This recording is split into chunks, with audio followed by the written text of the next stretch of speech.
have with me an old friend, Seymour Koenig, who was a bodybuilder, a wrestler, now a chiropractor, and he had also done some movie work. We've been friends a long, long, long time. In fact, I remember, and I told you this once before, I don't want to make you sound older than me, but when you were wrestling at... I am. Yeah, but you are. But when you were wrestling at Strolley Stadium in Bakersfield, way back, yes. I went with my father on Thursday nights, and we saw you. And he liked you. This guy's a great wrestler. So we came every Thursday to make sure you were there. Years went by.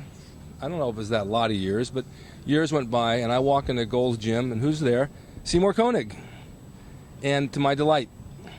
5 when Joe started, and that's when I started.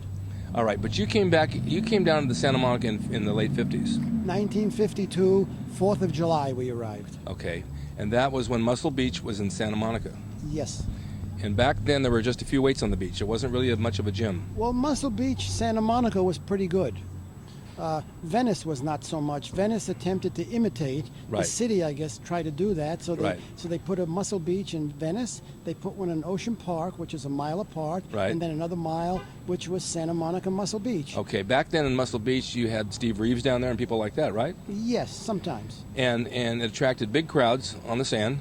Yes. They had the wooden platform. Yes. Honest John's hamburger stand. Right. Oh, I remember that so well. And just those days were really, really awesome. Just great days. But if you move forward a bit and you came back, you went into wrestling. What year was that? 1953. And the end of 1953. A little wrestling in the YMCA for starters. On my way back from California, that was in March of '53. I'm on the train 4 nights and 3 days. Right. And I'm in there one morning washing up. So you sleep kind of in a chair, and this professional wrestler comes into the bathroom, you could Right. say. And I'm washing up without my shirt. And at that time, I'm pretty good sized. I'm in very good shape. And he looks at me and says, "Hey, kid, what do you do? Did you ever do any wrestling? Blah, blah." Anyway, it turns out he worked for an office, the Buffalo, New York office, which was a relatively prominent office. It was known well. Buffalo territory. From there, when they thought I was ready enough, they periodically send me to Chicago, and they said, "All right, you're going to now work for Chicago office." And it's Because I was training at the YMCA in Bakersfield, and a couple of wrestlers came to town on Thursday night when you were doing the circuit up there, and they saw that I was in good shape, and they said, "Have you thought about wrestling?" I said, "I kind of did."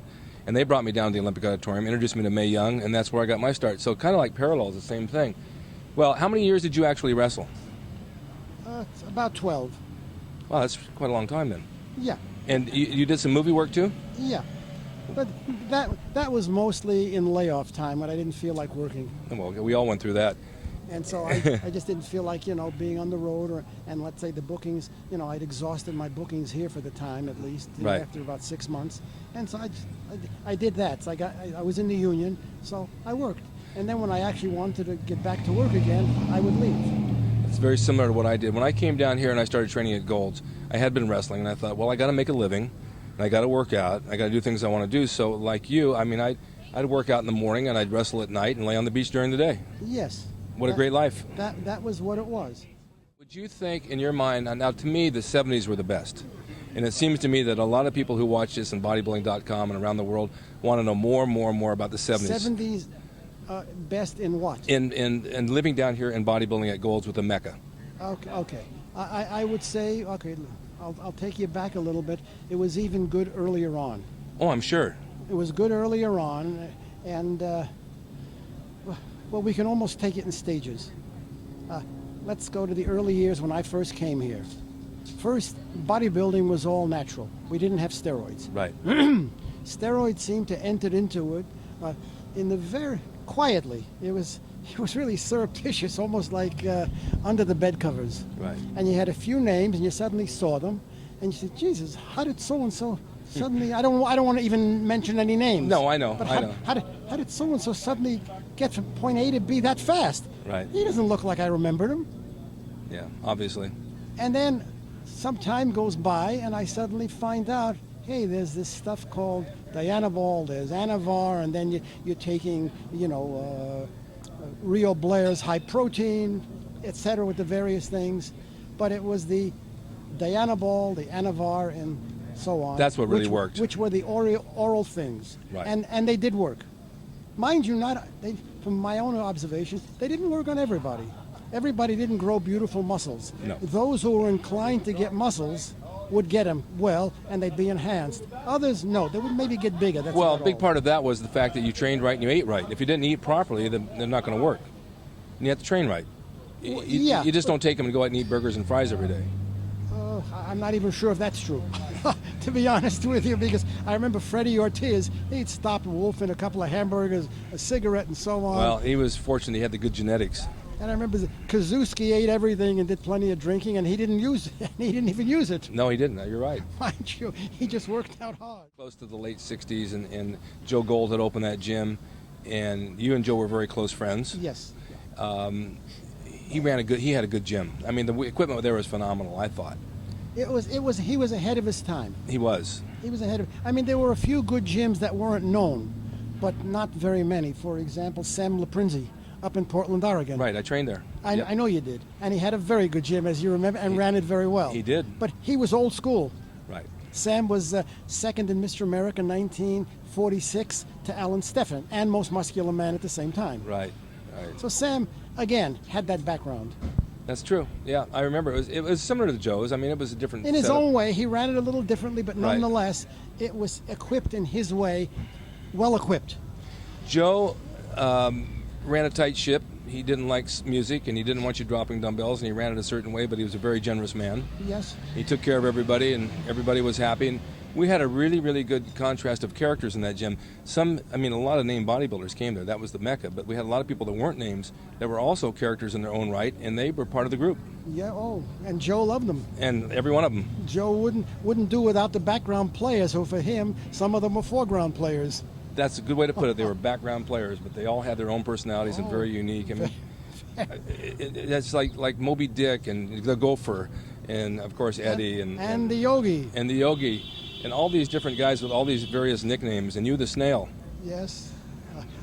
How'd you get that name? Mr. Gold. Why? Because you were always late?